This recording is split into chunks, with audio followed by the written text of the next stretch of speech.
Pessoal, boa noite. Você pode tomar o seu assento, por favor? As crianças podem ir para a escolinha.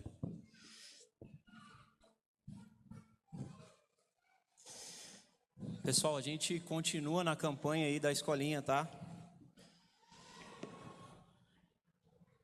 Precisando de voluntários.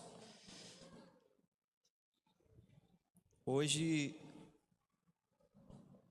é o último culto que eu me propus a lembrar vocês disso. E aí o que acontece? A Jaque me passou uma relação do que seria o ideal, né? Um efetivo ideal assim de professores. E aí ela me passou que o ideal seriam 23 ou 27 professores. Vou ter que trocar aqui, Gabe. Aqui eu tá caindo, então acho que eu pego o microfone mesmo, aquele outro. Tá caindo aqui direto. Então seriam 27 ou 28 professores e a gente já tem 19. Então falta bem pouquinho aí para a escala ficar bem à vontade, assim, uma escala folgada para não sobrecarregar ninguém. E aí, graças ao bom Deus, o Ministério Infantil permanece. Tu vai tentar? Pô, mas você vai... Tem certeza? Fechou? Deu? Era fácil assim? Fechou. Então, o Ministério Infantil permanece, mas ainda precisamos de voluntários. Quando a Jaque me mandou essa relação, eu fiquei pensando, quando começou, né? Quando começou, Andiara, Júnior, era assim, ó, vocês iam lá na garagem, né? Aí as crianças subiam para a parte, para uma sala no segundo andar, e eu também cuidava das crianças. Aí a sua mais velha também ia, né? O Mateus ia, a gente ficava lá. A sala era lotada, tinha 6 crianças. Aí o pessoal, a Sol estava cantando junto com a Abimael e tudo, e aí eu ficava lá em cima com as crianças, a gente cantava 2 louvores, aí o Thales subia, me chamava, a gente descia, as crianças desciam junto com a gente ali, faziam os desenhos, aquela coisa toda. E na escala acho que era Débora, eu, Thales, Maiara, 4 pessoas, e agora a gente precisa de 27 pessoas. É a bondade do Senhor, né? Graças a Deus que você tem esse voluntariado. Gabe, não vai dar, nego, porque senão eu vou ficar mexendo aqui, eu vou mais atrapalhado que... Consegue um microfone aqui que a gente desenrola isso aí. Pessoal, então é isso. Ainda dá tempo de você sondar o seu coração e se voluntariar para participar desse ministério tão importante que ajuda aí na educação teológica e bíblica das nossas crianças, tá bem? Fala aí com a Amanda Daltroso, fala com o pessoal, com os professores, para a gente poder... Legal, obrigado. Aí, Gabe, vou precisar de um pedestal aqui, que eu sou muito expansivo, eu fico...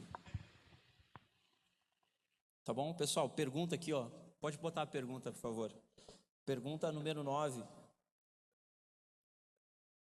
do Catecismo. Pergunta número 9 diz assim: mas Deus não age injustamente para com o homem ao exigir em sua lei o que não somos capazes de cumprir? Essa é a pergunta. Será que Deus não age injustamente? E a resposta é não, pois Deus criou o homem com a capacidade de cumprir a lei. No entanto, ele, ao ser tentado pelo diabo e em desobediência deliberada, privou a si mesmo e a todos os seus descendentes desses dons. Então essa é a pergunta número 9 de hoje.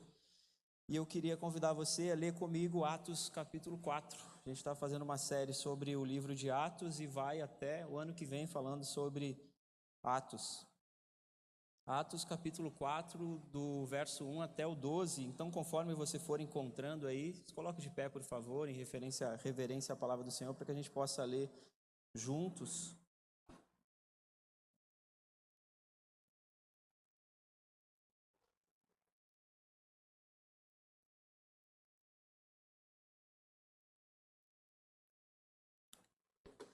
Atos capítulo 4, do verso 1 até o verso 12. Não quer usar aquele ali mesmo? Só logo aqui já é. Não cai, tudo certo. Vamos ler a palavra do Senhor? Diz assim, ouça com fé a palavra do Senhor. Enquanto Pedro e João ainda falavam ao povo, chegaram os sacerdotes, o capitão do templo e os saduceus, ressentidos, porque os apóstolos estavam ensinando o povo e anunciando em Jesus a ressurreição dentre os mortos. Prenderam Pedro e João e os recolheram ao cárcere até o dia seguinte, pois já era tarde. Porém, muitos dos que ouviram a palavra creram, subindo o número desses homens a quase 5.000. No dia seguinte, as autoridades, os anciãos e os escribas se reuniram em Jerusalém, com o sumo sacerdote Anás, com Caifás, João, Alexandre e todos os que eram da linhagem do sumo sacerdote. E colocando os apóstolos diante deles, perguntaram: com que poder ou em nome de quem vocês fizeram isso?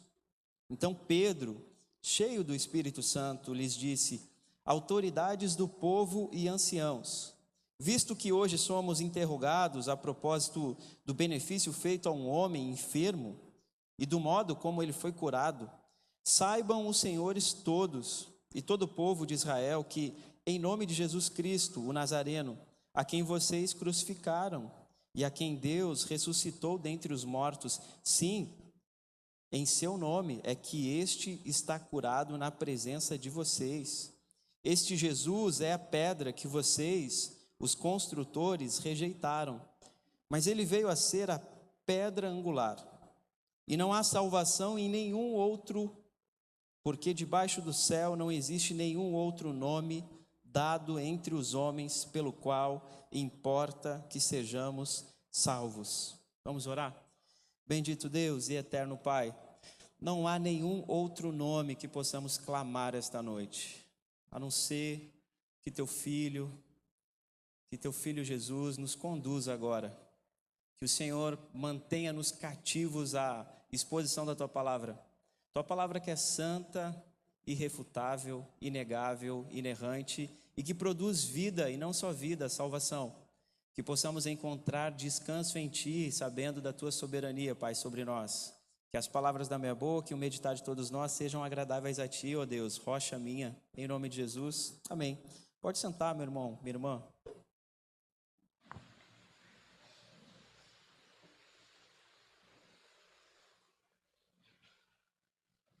Valeu. Sai de trás de mim, mano. Puxa aqui.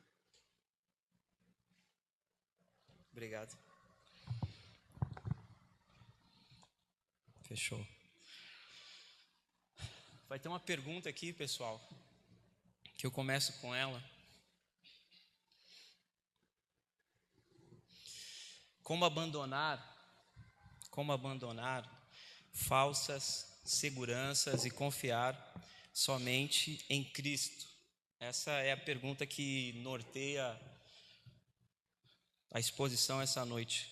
Como que a gente pode abandonar as falsas seguranças e confiar somente em Cristo? E aí eu sei que o nosso público ele é misto, né? Ele tem pessoas que já são cristãs há um bom tempo, pessoas que estão conhecendo a fé, estão caminhando há pouco tempo. Então, para alguns parece que essa pergunta não tem o impacto que deveria. Não, já sou cristão há um bom tempo, já acredito em Jesus, já sei que Ele é Senhor e Salvador da minha vida, Ele me salvou, Ele me guarda, eu oro todos os dias, eu faço essas questões aí litúrgicas. Então, não é para mim esse abandonar falsas seguranças, eu estou seguro em Jesus. Aqueles que não têm contato com religião, com espiritualidade, por assim dizer, começam a pensar em algumas coisas. Por exemplo, a gente pode pensar que estabilidade financeira é uma segurança, uma carreira profissional é uma segurança, ou uma casa, a gente precisa ter uma casa própria, parar de pagar aluguel é uma segurança. Deixar alguma coisa para os filhos, pensar nesse porvir aí, então deixar as crianças meio que seguras, né? Acho que os pais pensam muito sobre isso, eu sei que as mães também, mas o homem é mais preocupado nesse sentido de puxa vida, e agora, se eu faltar, o que vai acontecer? Então, querendo ou não, todos nós acabamos não abraçando, mas trazendo para perto algumas questões que que nos trazem segurança. A grande questão que dificulta o nosso relacionamento com Deus é o fato de que Ele exige exclusividade. É isso que Ele exige. E isso no nosso contexto, e também era no contexto do começo da igreja, exclusividade era uma palavra difícil de ser aceita no nosso contexto também. Imagine, no supermercado aí das religiões, onde a gente pode, principalmente no contexto do Rio Grande do Sul, onde a gente tem uma diversidade muito grande de religiões, religião de matriz africana, tem o espiritismo, tem isso, tem aquilo, tem as filosofias aí que acabam respondendo alguma coisa sobre religião também.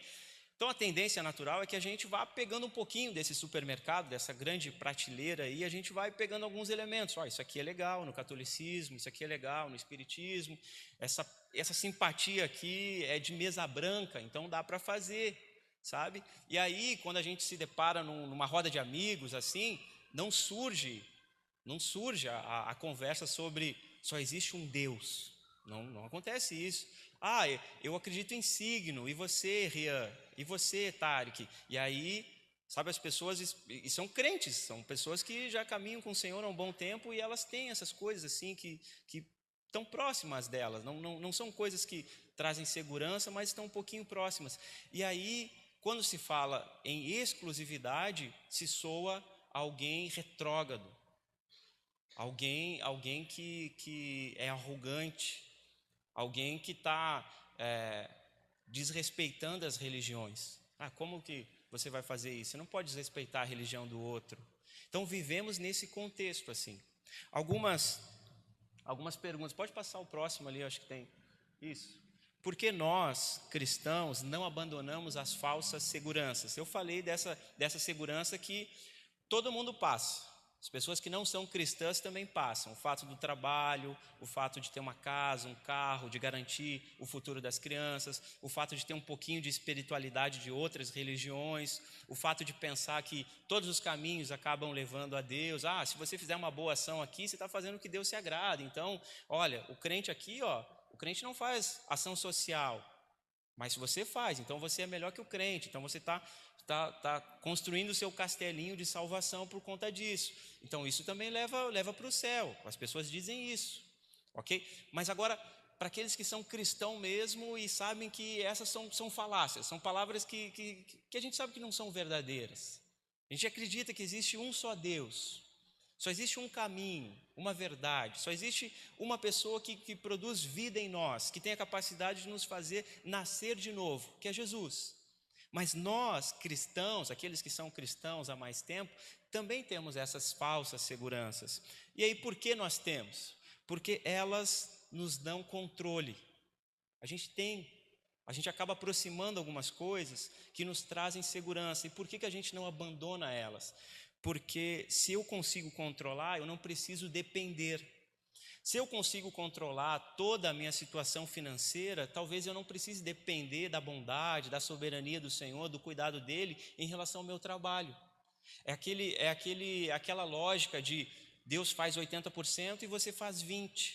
É uma falácia também no nosso meio. Isso é uma mentira. Deus faz tudo. A gente não faz nada. A gente trabalha em agradecimento a tudo que Deus fez. Mas essa é uma falsa segurança que nós, que somos cristãos, às vezes a gente abraça sem perceber. A gente não abandona ela porque elas nos dão controle. Então eu controlo isso. Eu deixo as crianças trancadas em casa porque eles não podem ficar gripados, eles não podem pegar algum tipo de bactéria aí, porque Deus quer que eu cuide deles de um jeito muito protecionista, assim. Chega a ser até quase doentio. Aí é uma falsa segurança que você tem também. Por quê? Porque se você perde o controle, você tem que depender de Deus. E às vezes depender de Deus é difícil. Outra justificativa de por que nós às vezes abraçamos falsas seguranças, porque elas evitam o confronto com a verdade. Se Jesus for o único caminho, o que na minha vida teria que mudar? Se Jesus fosse a única solução para a minha existência, o que eu deveria mudar na minha conduta? Deveria trabalhar menos. Deveria me esforçar menos pela aprovação das pessoas. deveria estar mais desencanado com as críticas, com as acusações. Mas Jesus não é o único caminho para mim. A aprovação dos outros também é uma segurança para mim. A legitimação de outras pessoas também é uma segurança para mim. Então, por isso que a gente não abandona algumas falsas seguranças. Por quê? Porque elas nos dão controle, porque elas evitam o confronto com a verdade. Preciso admitir que sou dependente de alguma coisa, que preciso da aprovação de alguém, preciso do reconhecimento do fulano. Outra coisa, porque elas oferecem um conforto imediato. Vivemos nesse tempo do imediatismo. Quero e tenho, preciso e consigo. Então a gente não abandona essas falsas seguranças porque elas oferecem um conforto imediato. O dinheiro, o status social, a aprovação, uma religião sem Cristo, sem renúncia. E aí uma pergunta para você identificar se isso acontece com você, se o que você faz oferece um conforto imediato quando as coisas não dão certo. Imagina um dia terrível assim. O Inter perdeu, você está desanimado, bateu o carro, tudo aconteceu. O que você faz? Você vai orar, preciso orar um pouquinho. Não, eu vou beber.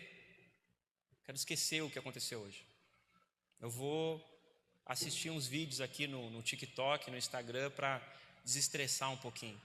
Qual é o caminho de fuga quando as coisas dão errado no dia? Vai comer. Vou comer um pouquinho. 14 quindins, comer um pouquinho. Qual é o caminho mais rápido quando tudo dá errado? Aí a gente sabe que tem uma falsa segurança. 14 eu dei uma exagerada. Ou porque nós confundimos segurança com salvação. Às vezes a gente não abandona a falsa segurança porque ela nos parece salvação, mas ela não é. Ela não é salvação, ela é segurança. Mas a gente acaba confundindo pela proximidade. O que eu li para vocês no capítulo 4 é isso. Os líderes religiosos, eles não querem abrir mão dessa falsa segurança, porque essa falsa segurança de estar no templo, de ensinar, de se vestir como alguém que representa a palavra do Senhor, o que o Senhor tem a dizer, essa proximidade com Cristo parece para eles que é salvação, que é a validação de Deus, mas não é. É só a segurança das pessoas não acusarem. É só a segurança das pessoas dizendo, olha como eles são piedosas, como eles conhecem as Escrituras, como eles são bons, como isso, como aquilo. Então é por isso, esses são os motivos que eu e você, às vezes, não conseguimos confiar única e exclusivamente em Jesus Cristo. Mas esse texto nos confronta com essa verdade, a exclusividade de Jesus. Diante da rejeição humana, mas não só a rejeição que aconteceu no primeiro século, a nossa rejeição agora, diária, que acontece nas adversidades que a gente passa e a gente se agarra em alguma coisa que não é o Cristo. O que está acontecendo aqui, pessoal, é um tribunal. Está acontecendo um julgamento e 2 homens simples, pescadores, mãos calejadas de tanto trabalhar, queimados do sol, iletrados, com pouco conhecimento, diante de uma multidão poderosa. E eles soltam a frase que bagunça tudo assim: não há salvação em nenhum outro nome. Essa frase é muito pesada. É de uma exclusividade absurda. Não há salvação em nenhum outro nome. Eles falam isso. Mas para a gente entender o peso dessa afirmação, a gente precisa entrar no pátio do templo, que a gente já percorreu semana passada, e sentir o impacto disso. Então, vou ler para vocês os versos 1, 2, 3 e 4. A gente tem oposição. Quando a gente decide abandonar as falsas seguranças e dizer assim, eu vou confiar única e exclusivamente em Jesus. Esse vai ser o farol da minha vida. Eu vou confiar só em Jesus. Ele vai ser exclusivo para mim. Toda vez que você fala isso, você enfrenta oposição. É isso que os discípulos vão enfrentar. Então, por isso que a gente acaba se agarrando nas falsas seguranças. Porque quando a gente se agarra nas falsas seguranças, a gente não encara a oposição. A gente encara apatia ou compaixão. A gente encara um abraço. Que bom que você está com a gente aqui. Os discípulos estão encarando oposição por conta dessa exclusividade. Então, percebam aqui os versos 1, 2, 3 e 4. Enquanto Pedro e João ainda falavam ao povo, chegaram os sacerdotes, o capitão do templo e os saduceus, ressentidos porque os apóstolos estavam ensinando o povo e anunciando em Jesus a ressurreição dentre os mortos. Prenderam Pedro e João e os recolheram ao cárcere até o dia seguinte, pois já era tarde. Porém, muitos dos que ouviram a palavra creram, subindo o número desses homens a quase 5.000. Vocês lembram o que está acontecendo aqui? Pedro e João estão indo para o templo para orar, 3 horas da tarde, aí passam ali pelo coxo. O coxo está pedindo as moedas, como fazia há 40 anos já. Pedro estende a mão para ele, em nome de Jesus, ele se levanta, ele entra junto com os apóstolos para dentro do templo, oferece ali o seu sacrifício, as suas orações, e o povo dentro do templo começa a reconhecer, olha, é o fulano que está há 40 anos pedindo esmola lá na Porta Formosa, e se aglutinam para Pedro e João, porque o coxa, o ex-coxo, está agarrado neles, está perto deles, quer ficar aonde eles estão. Então aquele povo todo se amontoa e começa, olha, da onde que vem isso aí? Como é que vocês fizeram esse milagre? E aí Pedro começa a proferir sua pregação ali, o seu sermão, o seu discurso, e começa a apontar para eles, não olha para a gente. O que vocês estão vendo aqui do ex-coxo é o poder de Jesus, aqueles que vocês rejeitaram, que vocês entregaram. E aí começou a falar, vocês são pior do que o Pilatos, porque o Pilatos tentou soltar ele, mas vocês gritaram para que ele fosse morto e para libertar o Barrabás. E aí Pedro está falando sobre isso. Aquela multidão está estarrecida, está escutando ali. A cena que eu li hoje começa com essa coisa abrupta, que interrompe a linha de raciocínio do Pedro. Então imaginem, agora já não é mais 3 da tarde, a gente está perto das 18 agora. O dia para o judeu está se findando. Pedro está falando, as pessoas estão perplexas, admiradas, escutando tudo aquilo ali. Muitos estão arrependidos por terem participado da acusação contra Jesus, por terem perdido a oportunidade de entregar a sua vida a Jesus enquanto ele estava ali. Então está todo mundo ali escutando aquela coisa toda. E aí vem um pessoal poderoso. Imagina aquela multidão e a tropa de choque abrindo espaço assim, empurrando, e o pessoal reconhecendo que é o capitão do templo. E capitão do templo aqui era o responsável por manter a segurança do local, porque o Império Romano, ele mantinha os seus escravos, assim, os seus povos dominados, mas dava liberdade para que eles cultuassem. Então eles tinham os seus cultos, as suas religiões, e assim o Império Romano conseguia governar, e foi muito grande até mesmo por conta disso. As pessoas tinham as suas religiões, não podia ter algazarra. Não podia ter o que estava acontecendo, essa multidão reunida. Aí está o capitão, e aí o texto começa a dizer para a gente quem se apresenta. Se apresenta ali os sacerdotes, esse pessoal bem indumentado, com aquelas estolas. Imagina aí o STF invadindo o local, tá bom? O Alexandre entrando aqui, ó, empurrando as pessoas com aquela comitiva dele. Junto o capitão da polícia. E também junto, então imagina aí, vamos contemporalizar o negócio. É o STF, a brigada e os políticos, que são os saduceus da época. Os saduceus são os políticos da época, e a gente pode pensar nos nossos políticos. É isso? Esse pessoal está invadindo ali e está querendo saber o que está acontecendo. Eles interrompem o discurso de Pedro. Eles interrompem o discurso de Pedro por quê? Porque eles estão ressentidos, estão magoados. Qual é o motivo do ressentimento deles?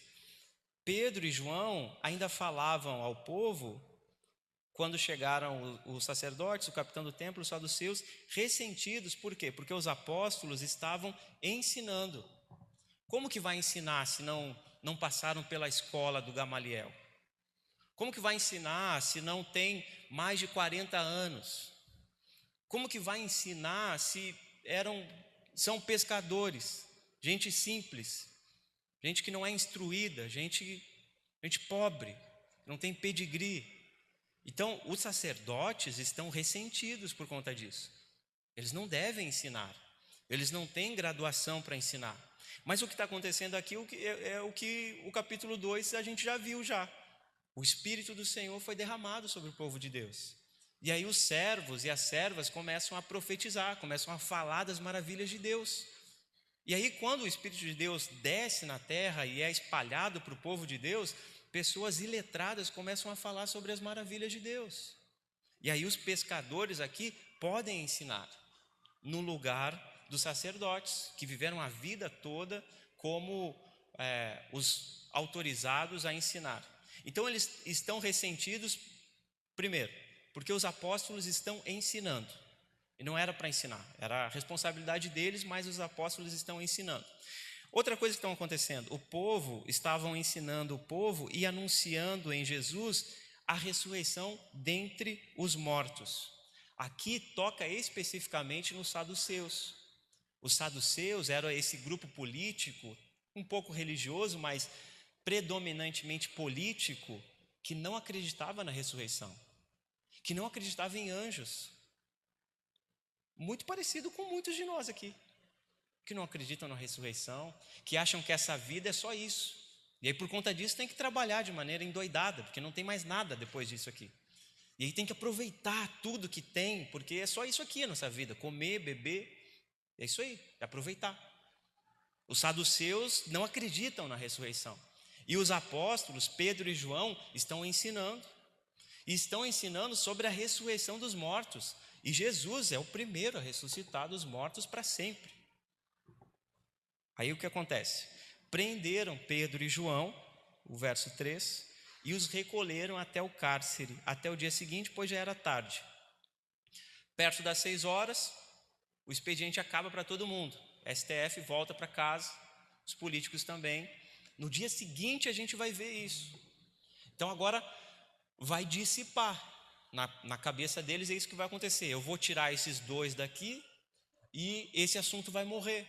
Mas o verso 4 diz para a gente que não dá para prender a palavra de Deus. É como tentar prender o ar. Já ouvimos isso, né? Estocar o ar. Já ouvimos falar sobre isso. O que eles estão fazendo é tentar prender a palavra de Deus, para dissipar. Mas o verso 4 diz para a gente: porém, muitos dos que ouviram a palavra creram, subindo o número desses homens a quase 5.000. E já fica um ponto para nós aqui essa noite. Deus não precisa de você. É real isso assim. Eu fiz a chamada aqui dizendo que seria importante você participar do ministério infantil como um voluntário, mas Deus não precisa de você. Eu falo aqui da gente participar dos pequenos grupos, para que você tenha tempo de comunhão, isso e aquilo, mas Deus não precisa que você participe desses grupos. A gente fala sobre voluntários para as escalas, para limpar as cadeiras, para organizar a mesa, para recolher a ceia depois, mas Deus não precisa de você fazendo isso. Dá para prender os pastores dessa igreja hoje. Dá para prender, pode levar aqui, o pastor Bruno Rian e o pastor Tarek, pode levar. Deus não precisa de nós. O verso 4 é essa resposta para eles no primeiro século e para nós. A oportunidade de participar do que Deus está fazendo é um privilégio. É um privilégio poder servir os irmãos aqui. É um privilégio poder ajudar com a condução das aulas com as crianças. Então assim, isso deveria nos humilhar, sabe? Humilhar, puxa vida, se eu parar de fazer tal coisa, eles vão sentir minha falta. Negão, não dá para prender a palavra de Deus. Não está sustentada sobre uma pessoa. Então, se você ficar bravo com alguém, você vai eu não vou fazer mais tal coisa. Não faça. Olha o que o verso 4 diz para a gente. Prenderam eles e 5.000 se converteram. Então, isso mostra para eles lá e mostra também para nós isso. Assim, a palavra do Senhor não tem como prender. Ela é livre, ela é solta. Ela atinge os corações, ela atrai as pessoas. Ela não precisa de ninguém. Não precisa. Não tem um salvador da pátria aqui. Em nenhum lugar. A palavra do Senhor dissipa e encontra os corações. Então é isso que acontece. Quando o povo de Deus se propõe a declarar essa exclusividade, a abrir mão de todas as seguranças, o dinheiro, o status social, a aprovação, a ficar bem com os outros, quando o povo de Deus decide fazer tudo isso e falar assim, só há um nome pelo qual nós possamos ser salvos.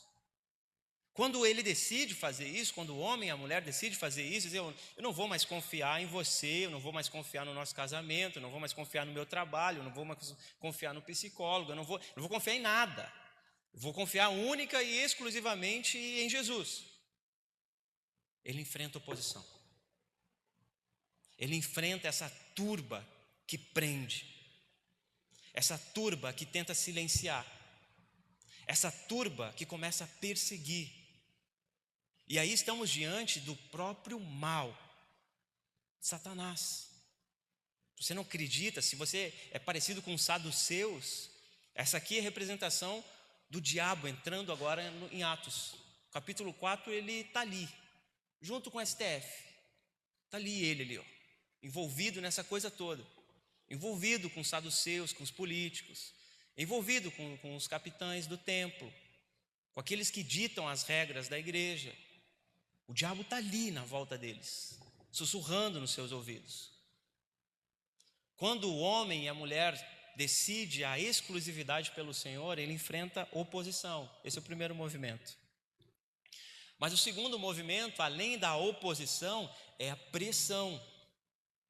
Não é só aquela coisa de acusar, de ser contra, de dizer que é retrógrado, de dizer que está errado, de dizer que é isso, que é aquilo.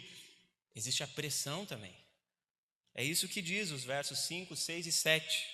Diz assim: no dia seguinte, as autoridades, os anciãos e os escribas se reuniram em Jerusalém, com o sumo sacerdote Anás, com Caifás, João, Alexandre e todos os que eram da linhagem do sumo sacerdote.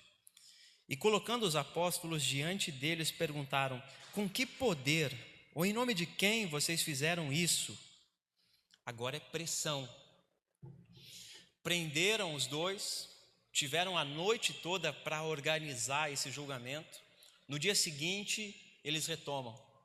E aí eles retomam com todo o aparato que eles têm sobre o comando deles. Eles juntam todas as autoridades. Então junta todas as autoridades, junta todos os anciãos, as pessoas que eram tidas como sábias pelo povo, as pessoas que tinham respeito, o pessoal do cabelo branco. Juntam todos os anciãos, juntam também os escribas, as pessoas que entendiam da lei de Deus. Juntam os escribas, se reúnem em Jerusalém com o sumo sacerdote Anás. Anás já tinha abandonado o posto. 15 depois de Cristo, o Império Romano tirou ele e colocou Caifás, mas o Anás era como um padrinho ainda, ele tinha uma influência muito grande no meio do povo. E aí chama o antecessor e chama o atual. Chamaram o Anás, chamaram o Caifás, chamaram também o João e o Alexandre, que o Lucas colocou aqui, que a gente não tem mais informação, mas provavelmente são pessoas importantes para serem nomeadas aqui. E todos os que eram da linhagem do sumo sacerdote, e colocando os apóstolos diante deles, aí fizeram um semicírculo, todo o sinédrio, 71 homens poderosos, com aquelas estolas sacerdotais, pano da melhor qualidade, os anciãos ali, os escribas, todo aquele arcabouço poderoso, autoritário, e fizeram um semicírculo e colocaram os dois apóstolos no meio. Não era uma questão só de ambientação para se ouvirem, era pressão. Era o intuito, O desejo deles era pressionar esses homens. E essa pergunta não é uma pergunta inocente. Eles são a autoridade, eles representam todo o poder constituído do primeiro século. E eles perguntam para eles, com que poder? Eles são o poder.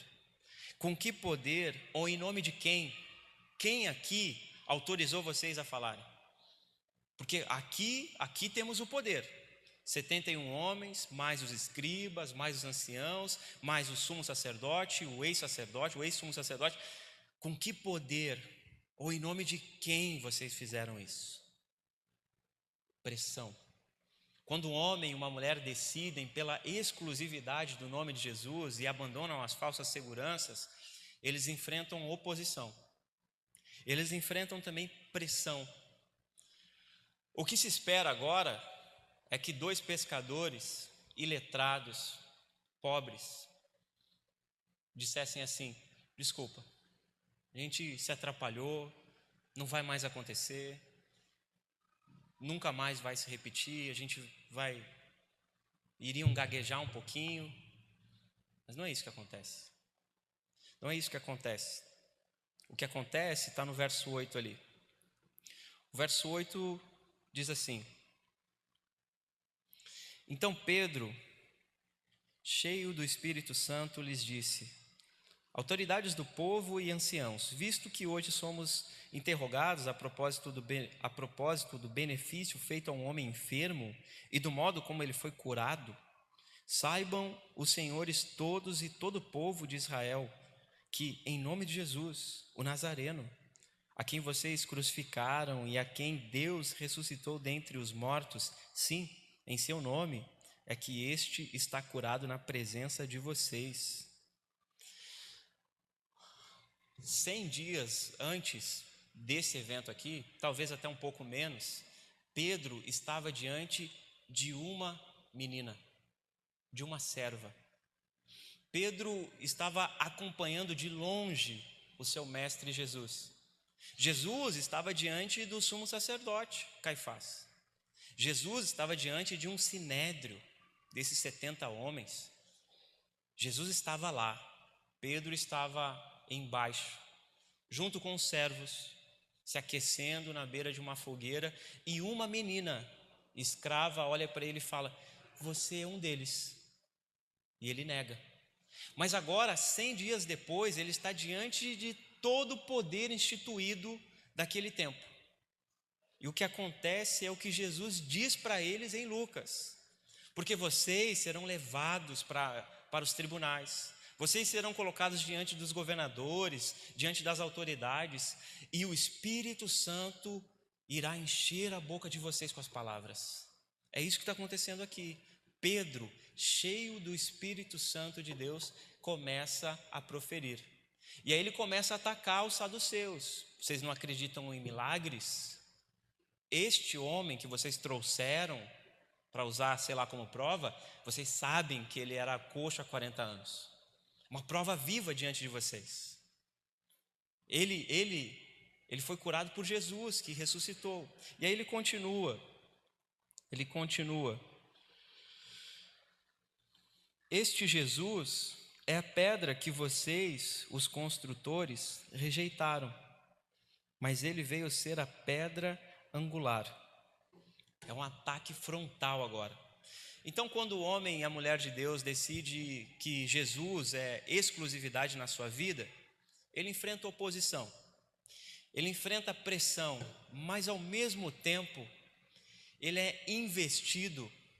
Percebam o sobrenatural que acontece nessas situações. Ele é investido com uma autoridade para proclamar, para anunciar, para falar de Jesus.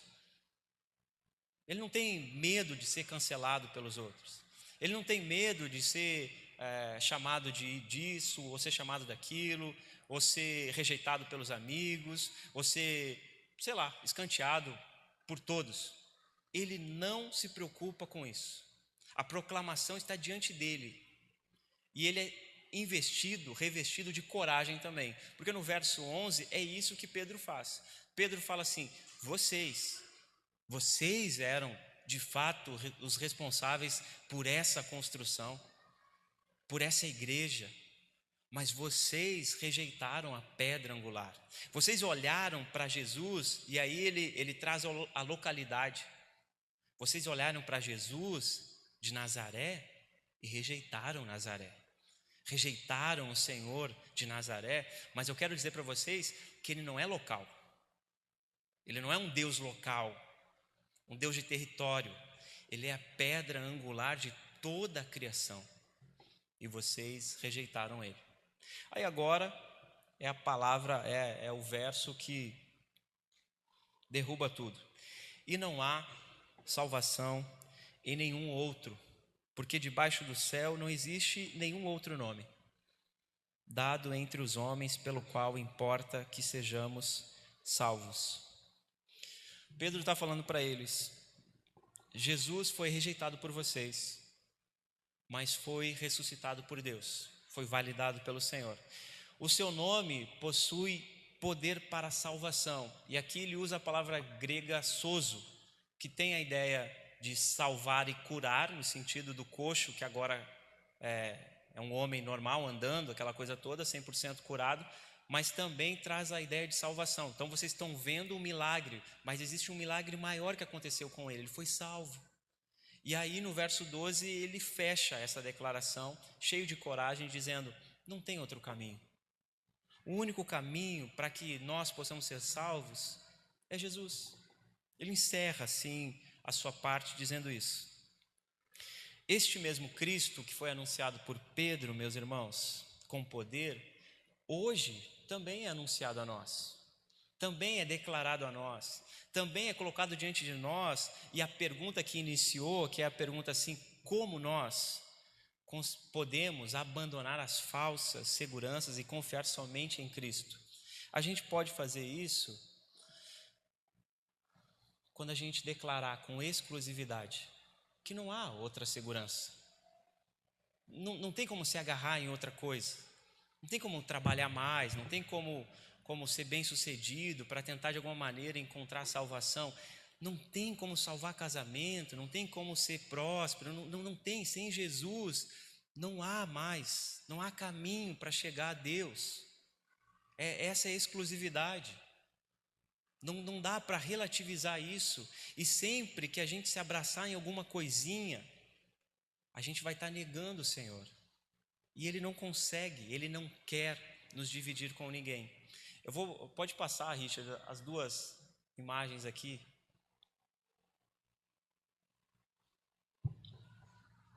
Vou apagar aqui, peraí. Aí, legal.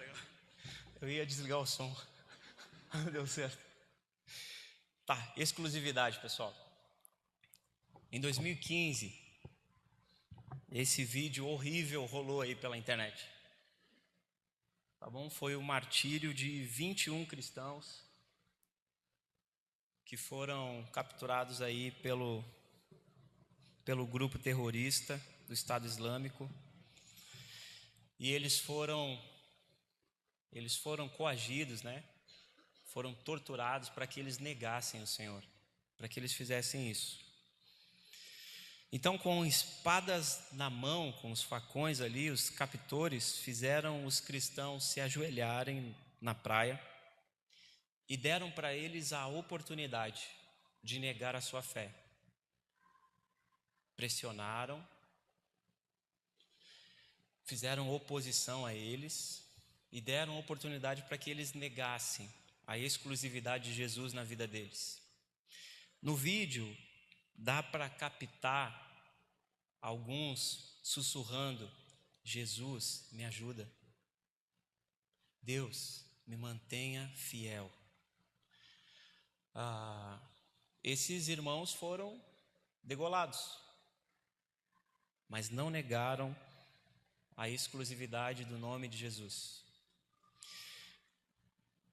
À medida que nós consideramos essa história que eu contei para vocês, a gente deve se perguntar: será que nós somos ousados como Pedro e João quando se trata de contar aos outros sobre Jesus?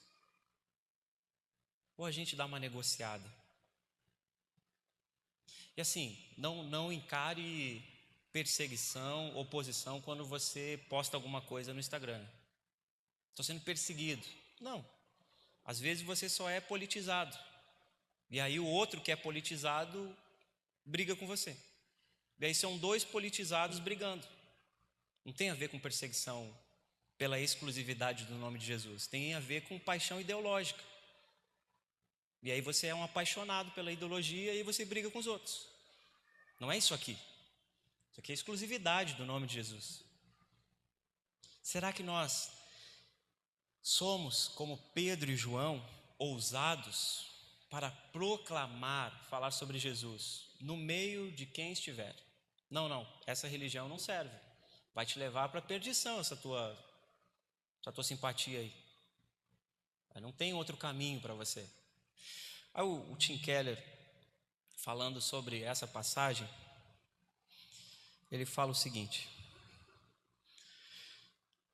ao discutir o testemunho e a exclusividade do Evangelho, e considerando esses primeiros passos da igreja, onde no capítulo 2 e 3 a gente tem a igreja caindo na graça do povo. Então a gente tem essa realidade, a igreja sendo bem vista pelo povo, caindo na graça do povo e agora sendo perseguida pelo povo. A gente tem essas duas realidades. Aí o Tim Keller fala: ambos eram atraentes e crescentes na vida da igreja. Ambas coisas aconteciam. Eles eram odiados, eram amados, eram atacados e eram recebidos. Essa é a descrição da igreja e ela nos corta de duas maneiras. Se por um lado não experimentamos ataques ou perseguição por nossa fé, isso significa que estamos simplesmente sendo covardes. Não estamos correndo riscos em nossa testemunha, não estamos sendo ousados. Por outro lado, se experimentamos ataques sem fecundidade, sem atratividade, ou seja, se recebemos muita perseguição e nenhuma afirmação e nenhum reconhecimento, isso também pode significar que estamos sendo perseguidos por sermos duros, insensíveis, estridentes.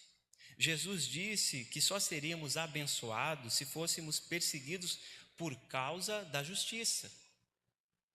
É bem possível, na verdade é muito normal que os cristãos sejam perseguidos não por sua fé, mas por sua falta de cortesia, por sua insensibilidade, pela sua falta de calor e respeito em suas relações com os outros. Cristãos insensíveis e duros terão perseguição, mas não elogios. Cristãos covardes terão elogios, mas não perseguição. A maioria dos cristãos, cujo andar com Deus é fraco, na verdade não recebe nenhum dos dois. Mas os cristãos que estão mais próximos de Jesus terão ambos, assim como ele. Que Deus nos dê proximidade com Jesus, meu irmão, minha irmã, para que a gente receba ambas as coisas: elogios, afirmação e também perseguição pela justa justiça de Deus. Que possamos essa noite refletir sobre isso. Refletir sobre isso. Será que a gente está negociando os valores, abrindo mão da exclusividade que Jesus nos impõe? Ele nos impõe isso, meus irmãos, exclusividade. Será que estamos sendo ousados em anunciar o Evangelho? Como é a sua relação no trabalho, sua relação de fé? Quem sabe que você é um cristão verdadeiro e genuíno? Quem já ouviu falar de Jesus pela sua boca? Aí você pode fazer um comparativo. Você não falou de Jesus, mas falou do político. Você não falou de Jesus, mas falou da última notícia da semana.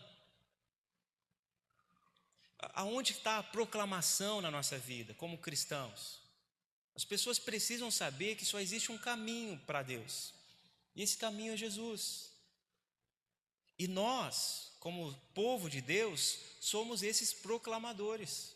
Por mais que a gente receba opressão, oposição, é preciso ter em mente que estamos revestidos. E o Senhor nos atribui coragem, ousadia, assim como esses irmãos aqui que passaram por isso. Vamos orar? Você pode ficar sentado por hora, porque eu queria que você refletisse na sua vida e no seu testemunho e das lutas que você tem travado. Se você realmente tem sido uma testemunha do Senhor ou uma testemunha ideológica, para que você comece a proclamar o nome do Senhor com exclusividade, para que pessoas possam ser impactadas pelo seu testemunho de vida e pela maneira graciosa que você fala de Jesus para elas.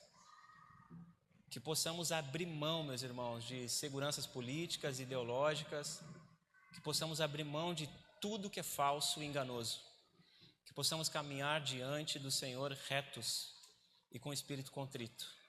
Oremos. Bendito Deus, recebe os nossos corações quebrados e angustiados pela fragilidade da nossa fé. Que possamos abrir mão das falsas seguranças, que possamos confiar em Ti. Só o Senhor pode nos salvar. Só o Teu Filho Jesus pode nos trazer para perto de Ti, ó Deus. Que possamos proclamar isso, falar a plenos pulmões, que possamos declarar isso na nossa casa, no nosso casamento, para os nossos filhos, para os nossos amigos, para os nossos conhecidos, para os desconhecidos, que todos possam ouvir das nossas bocas, Pai, que só o Senhor é Deus e não há nenhum outro nome que possamos recorrer. Nos dá essa intrepidez, essa coragem, essa ousadia, que possamos fazer isso para a honra e glória do Teu nome, que possamos fazer isso porque o Senhor nos amou e entregou o Seu Filho por nós, que nós possamos a fazer isso em espírito de gratidão, reconhecendo que o Senhor nos salvou, o Senhor nos ama e o Senhor nos capacita para fazer isso e anunciar do Teu amor e das boas ações que o Senhor tem para aqueles que o Senhor chama. Que possamos ser a Tua boca aqui nessa terra, Pai. Em nome de Jesus, amém.